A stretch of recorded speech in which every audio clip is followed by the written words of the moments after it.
This 40-foot motor yacht in Southern California is a part-time home for two amazing senior sailors.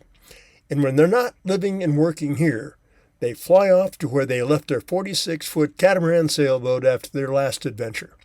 Then they set out for another crazy remote destination, somewhere in the Pacific Ocean. Now, this unique cruising arrangement has a truly amazing backstory. And if you want to find out more about it, come along with me on my conversation with them right here on my boat. Hello, everybody, and welcome to Adventures at Any Age.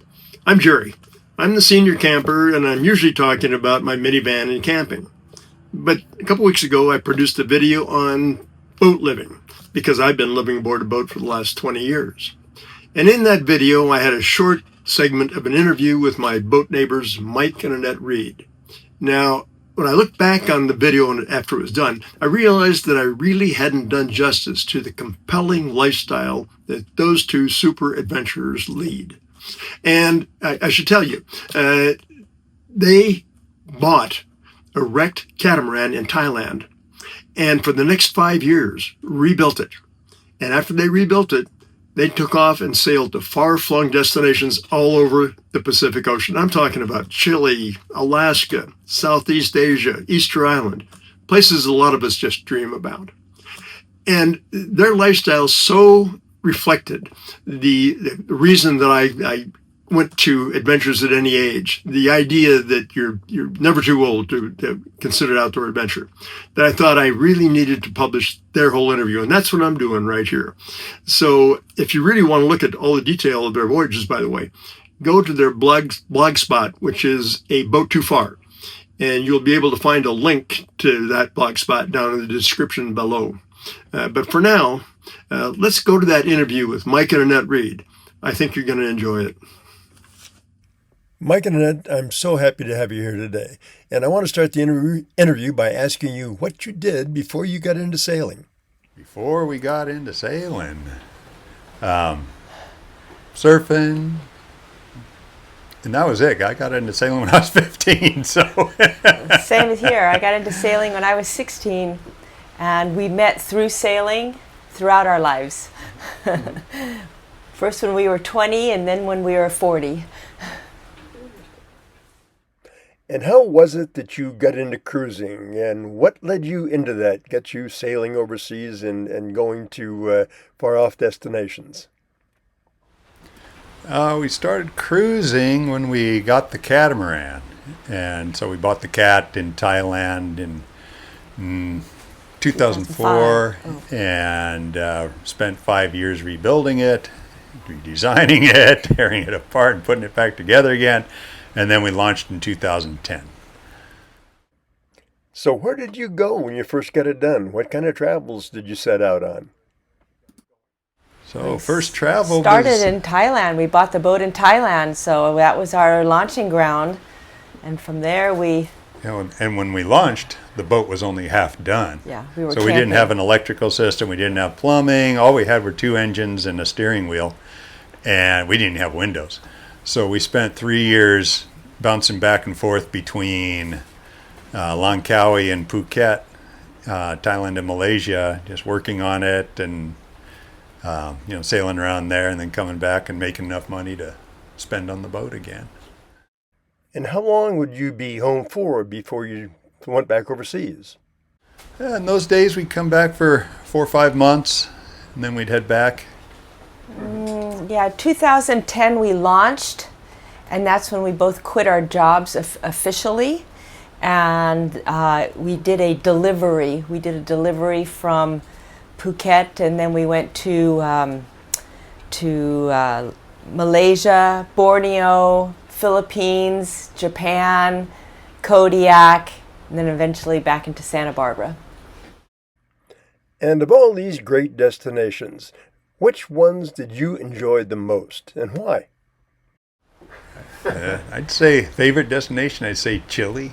Chile, probably. Chile and Baja, California. Baja, but also Alaska, and New Zealand was awesome. we tend to be the cruisers that seek the the road less travel. We look for the anchorage that no one goes to, and the higher the latitude, the more remote and isolated that you can get, and we really cherish. We got our share of sweating in Malaysia and Thailand, and so now we really appreciate the colder weather. Somehow I'm kind of surprised that Chile was at the top of your list. Why was that? Chile's probably the remoteness, solitude. We'd go months at a time without seeing another boat.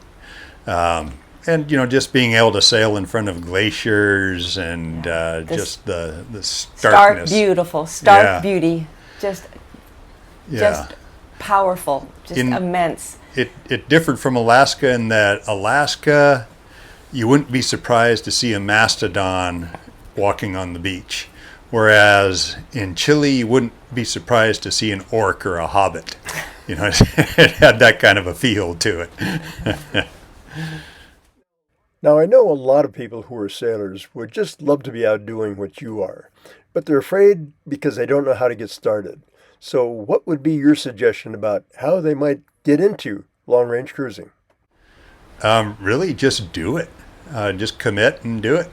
And it does take a commitment. It's a full-time job. It's a lifestyle, I'd say. It's definitely a lifestyle. It's something that you have to literally make your plans in the sand and go with the flow.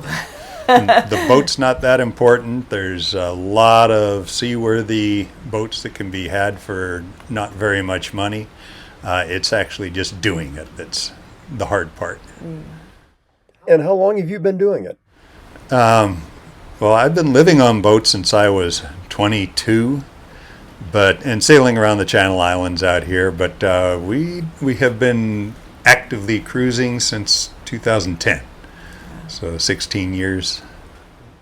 So you got started when you were 22, and how long ago was that? That was 46 years ago.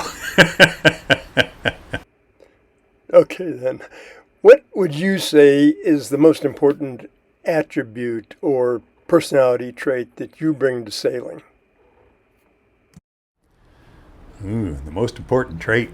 The fact, I'd say, can I speak for him, that he can do everything. Absolutely. When I cruise with Mike, I feel confident and safe to make 6-week ocean passages when rudders break and masts become wobbly. Anything can happen, and I feel confident breaking stuff because I can fix it. Well, I have to keep you on your toes. If you didn't get it practice, I wouldn't know. So, that's really a skill set. I'm looking more for a personality trait. Perseverance, because it's not something that you just decide to do and go do it. It takes a huge commitment, and like Annette was saying, it's a lifestyle, and you got to commit to the lifestyle.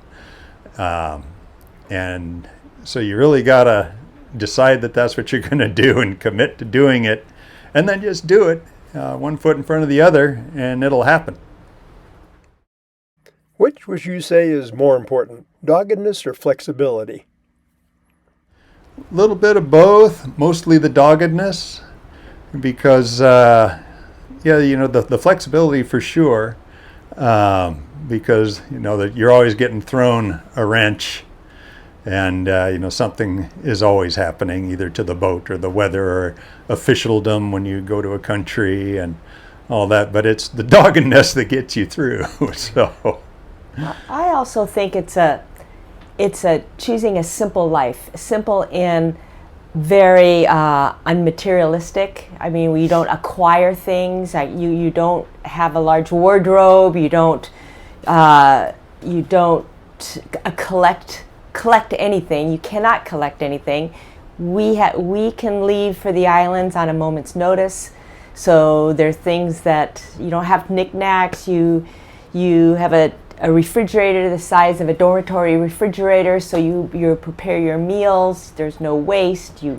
So it's very efficient. It's very minimalist, kind of. We look at the people that are in the minimalist lifestyle with the tiny homes, and we think, oh my God, look at all the crap they've got.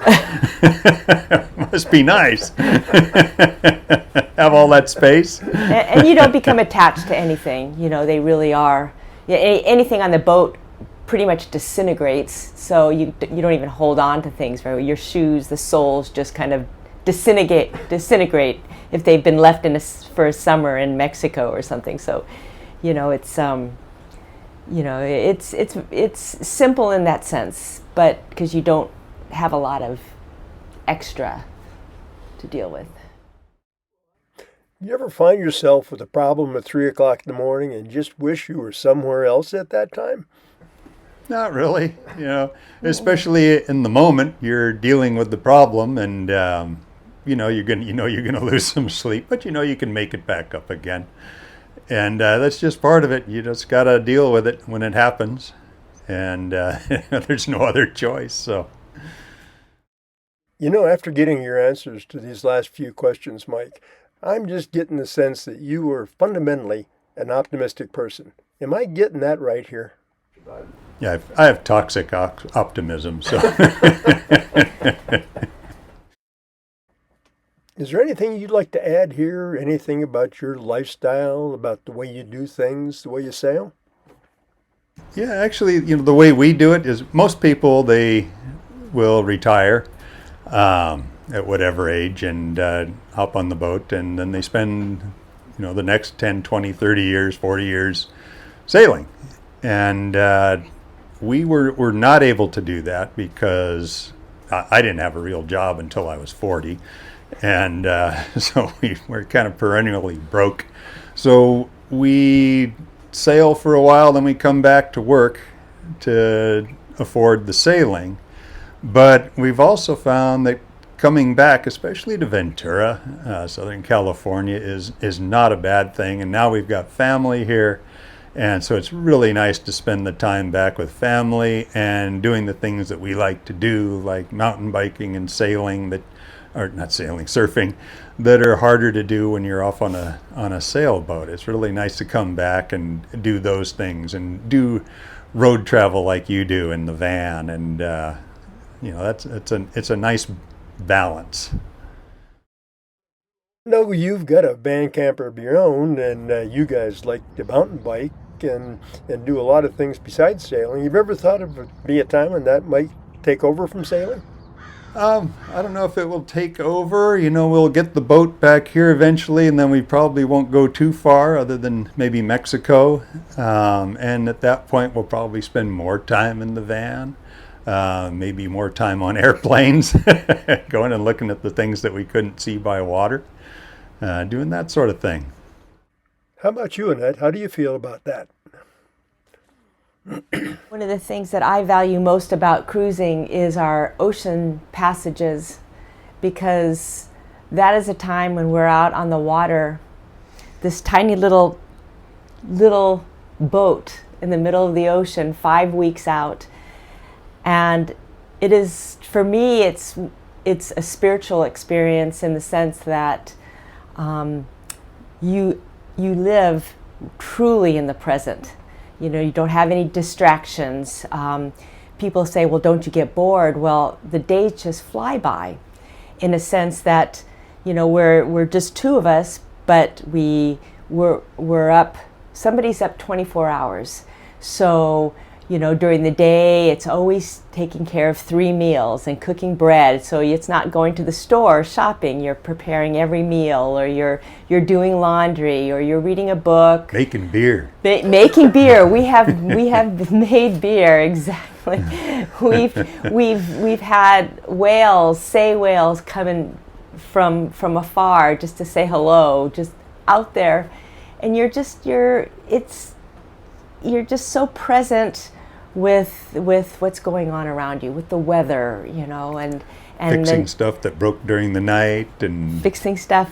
And suddenly it's sunset and you're doing it all over again. Yeah, and then we have our moments where we're by ourselves, you know. So we do 8-hour shifts. I take the 4-hour shift from